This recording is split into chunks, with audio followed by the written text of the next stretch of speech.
네, 예수님께서 그 산상순의 말씀을 가르치신 이후에 그 산 밑으로 오셔서 그 병자들을 치료하시고 그런 능력을 베푸시는 것을 통해서 많은 사람들이 주님 앞에 나오게 됩니다.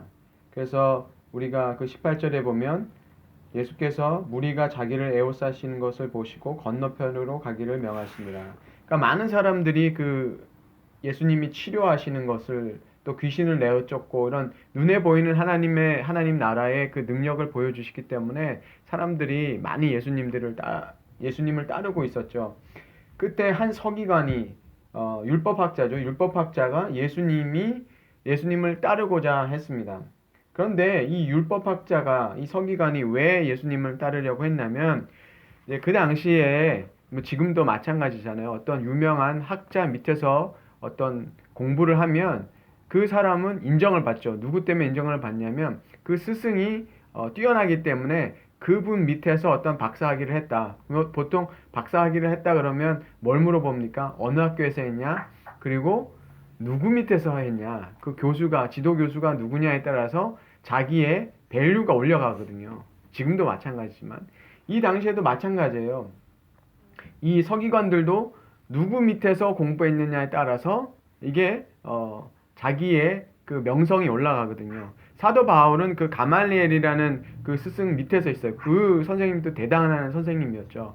그러니까 그 당시에 그래서 어떤 뛰어난 그 선생 밑에서 랍비 밑에서 공부하는 것이 그 사람에게 실제적으로 자기의 명성에 도움이 되기 때문에 우리가 앞에서 예수님이 가르치시는 걸 봤을 때 사람들이 어떻게 느꼈습니까? 이분은 다른 서기관들 가르치는 것보다 다르다라는 것을 알았잖아요. 권위가 있고, 그쵸? 그러니까 이 서기관을 봤을 때, 야, 이분은 뭔가 다른 랍비들에서 받을 수 없는 그 특별한 것이 있다라는 것을 알았어요. 그러니까 눈치 빠르게 이제 밑에 들어가서 주님 밑에서 배우고 싶어 했던 거죠. 그러니까 예수님께서 그것을 아시고 뭐라고 얘기하시냐면 여우도 굴도 있고 공중의 새도 거처가 있을 때 인자는 머리 둘 곳이 없다 하시더라. 이렇게 말씀. 머리 둘 곳조차 없다는 거죠. 그러니까 사람이 제일 자기가 가질 수 있는 공간이 뭡니까?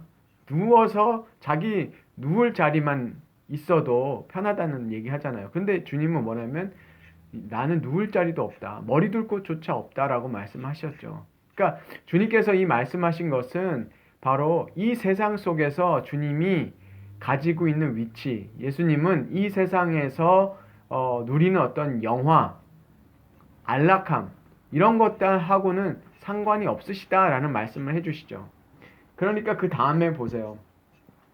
제자 중에 한 사람이에요. 이 사람은 그냥 온 사람이 아니라 예수님을 따라다니던 제자란 말이에요. 근데 그 중에 한 사람이 뭐라고 했냐면 예수님이 이 말씀을 딱 하시니까 야, 이거 번지수 잘못 찾았구나.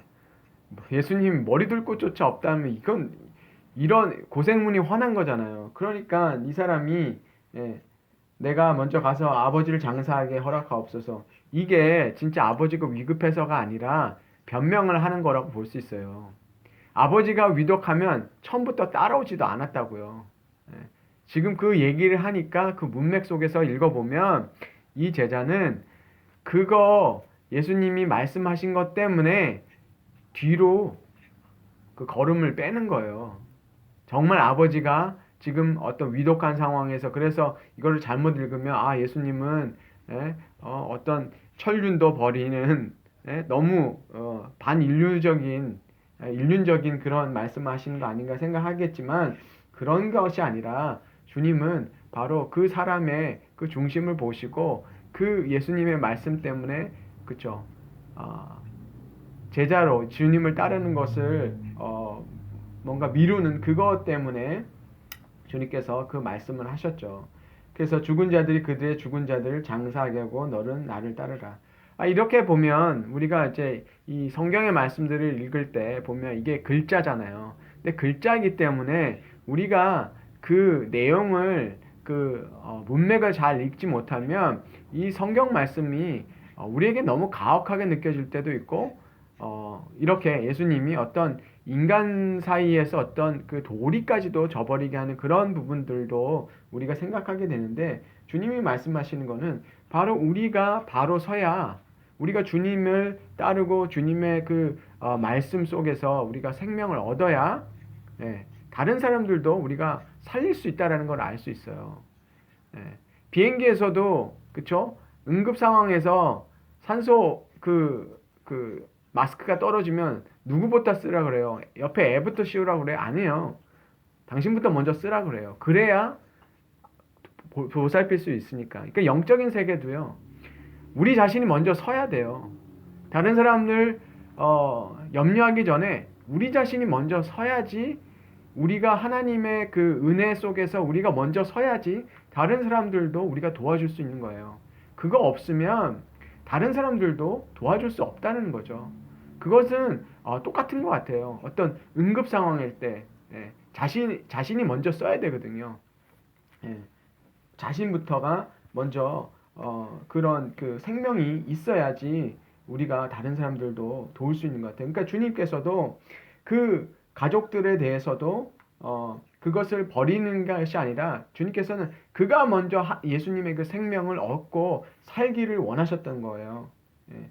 그리고 그 제자들이 이제 함께 배를 타서 다른 곳으로 가고 있거든요. 근데 이게 날이 저물었을 때예요.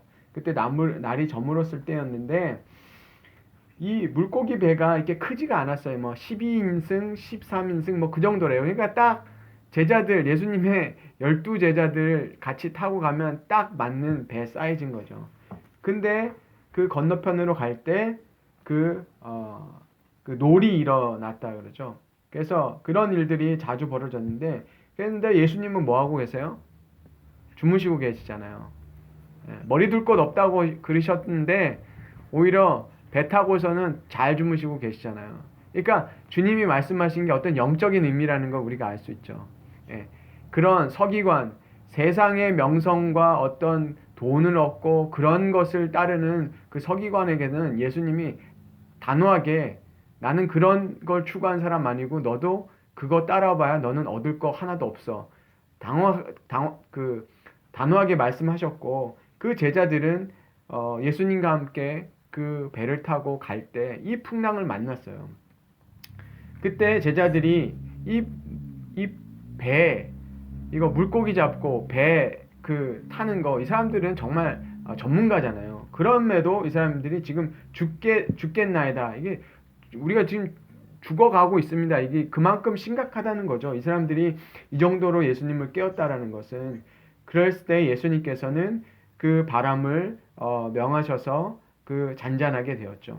그런데 그 다음에 그 제자들, 그 사람들이 바로 제자들이잖아요. 그 제자들이 말하는 게 참 그 흥미롭죠. 뭐라고 얘기하냐면, 이가 어떠한 사람이기에 바람과 바다도 순종하는가? 예. 이분이 도대체 누구냐? 어떻게 바람도 순종하고, 그쵸?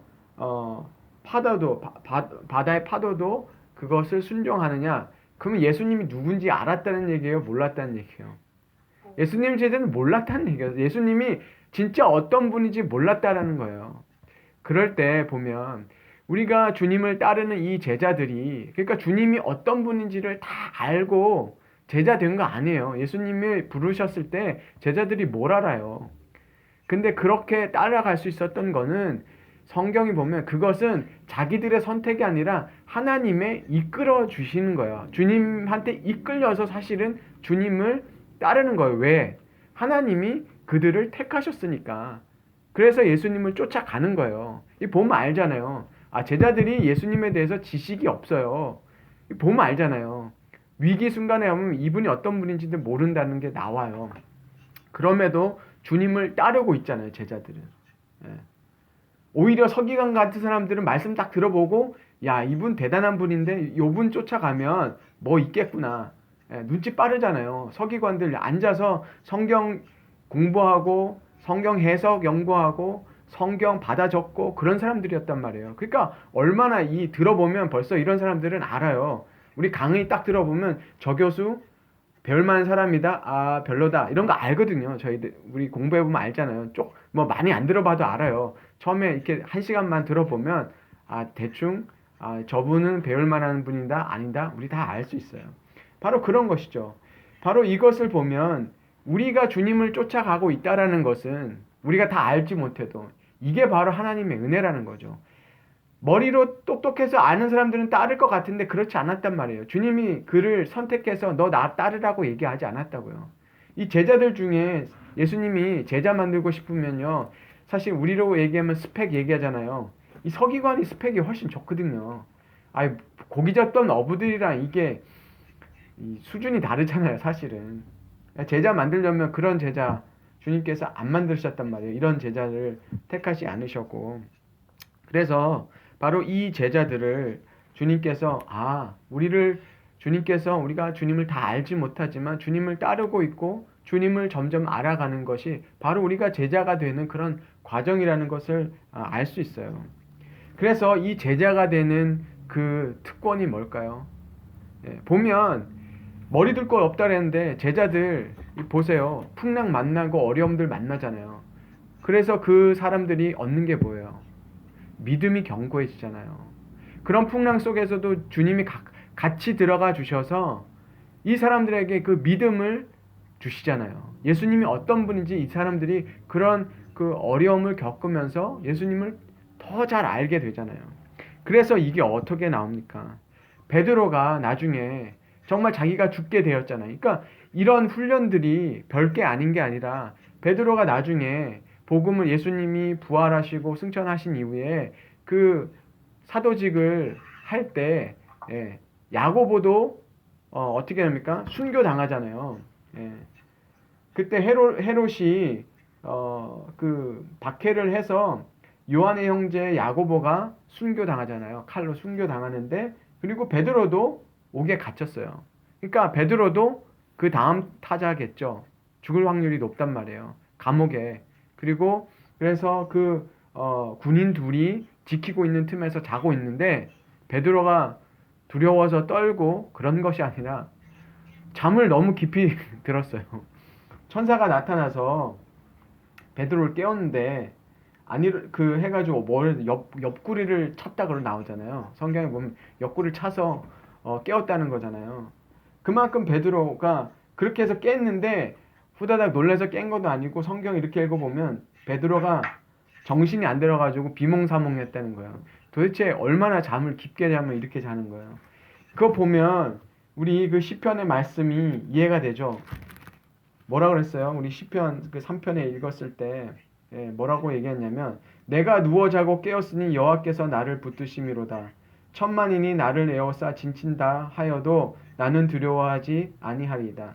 이 베드로 사도가 이 신앙이 없으면요 그렇게 잘 수가 없어요. 그러니까 베드로 사도는 이런 주님과 함께 동행하는 그런 삶을 통해서 내 죽고 사는 거 나의 생명은 이미 주님 안에 있고 나에게 그 하늘에 들어가는 그 하나님의 그 택한 자녀이기 때문에 이 땅에서의 죽음이 두려워하지 않는 거예요. 자기 동료 야고보가 지금 순교 당했잖아요. 그러면 우리라면 어떻게 생각할까요? 내 인생은 어떻게 되는 것이고 저는 잠 못 이뤘을 것 같아요. 그런데 베드로는 그렇지 않았단 말이에요. 그러니까 그런 것을 통해서 볼 때 정말 주님의 제자들은 이런 것을 통해서 오히려 그 믿음이 더욱더 견고해지는 것을 볼 수 있어요. 그것이 바로 제자들에게 주님을 따르는 자들에게 주어지는 바로 축복이고 그것이 특권인 것 같아요. 주님을 다 알지 못하지만 주님께서는 계속해서 우리를 그런 믿음으로 그렇죠. 베드로가 그 순교를 두려워하지 않는 그 믿음으로 주님은 계속 이끌어 가 주시잖아요. 우리의 믿음도 그렇게 계속해서 이렇게 업그레이드가 돼 가는 거예요. 근데 그 다음에 보면 그 건너편에 갔을 때 그 귀신 들린 자가 있었잖아요. 너무나 이 귀신이 들려서 힘이 세서 사람들이 그 사람을 이렇게 통제를 못할 정도였어요. 그런데 그 사람들을 그 귀신을 쫓아내 주시죠. 근데 그 귀신들이 그 돼지 속에 들어가서 다 물에 빠져 죽는 게 나오거든요. 다 몰살한다 그러잖아요, 돼지들이. 뭐 이것에 대한 영적인 의미, 뭐 그런 것은 그렇게 중요하지 않아요. 중요한 건 뭐냐면 그 귀신이 실제적이라는 것을 우리가 알 수 있죠. 왜냐하면 그 귀신이 이 사람들에게서 나가서 돼지한테 들어가서 비탈로 떨어져서 죽었다는 것을 알 수 있잖아요. 그것은 바로 그 영적인 게 바로 실제하다는 거죠. 귀신이 없는 게 아니라 진짜 이 악령들이 있어서 그 사람들을 정말 귀신이 통제하고 있었고, 그래서 예수님이 쫓아서 나갔다는 거죠. 근데 사람들이 보세요. 다 알았잖아요. 그 두 사람이 무덤 사이에 있는 그 두 사람이 정말 귀신 들려서 그렇게 있는데 그 사람들이 귀신에서 놓였잖아요. 그러면 사람들이 저 흉폭한 귀신 들린 자들을 예수님께서 치유해 주셨으면 그 주님이 얼마나 대단한지 알잖아요. 주님이 바로 그런 권세 있는 분이라는 걸 알면 그 주님에게 들어야 되잖아요. 진리의 말씀을 듣고 그 주님한테 배워야 되는데 사람들이 뭐라고 그래요? 떠나달라 그러잖아요. 떠나달라는 것은 이 사람들 안에 뭐가 없다는 거예요. 진리를 알고 싶어하는 마음도 없고 자신들이 원하는 건 이분이 우리 마을에 있다가는 우리 이 마을은 초토화 되겠구나. 우리의 그 가지고 있는 자산은 다 날아가겠구나. 그런 생각을 했을지도 몰라요. 실제적으로 자신들이 가지고 있는 그런 재산들이나 이런 것에 더 해를 입을까봐 차라리 이런 분은 빨리 떠나게 하는 게 좋겠다. 우리 이 모습을 이렇게 보면, 오늘 말씀에서 보면 바로 예수님을 따르려고 하는데 그 안 따르려고 하는 사람들의 모습들이 나타나잖아요. 그쵸?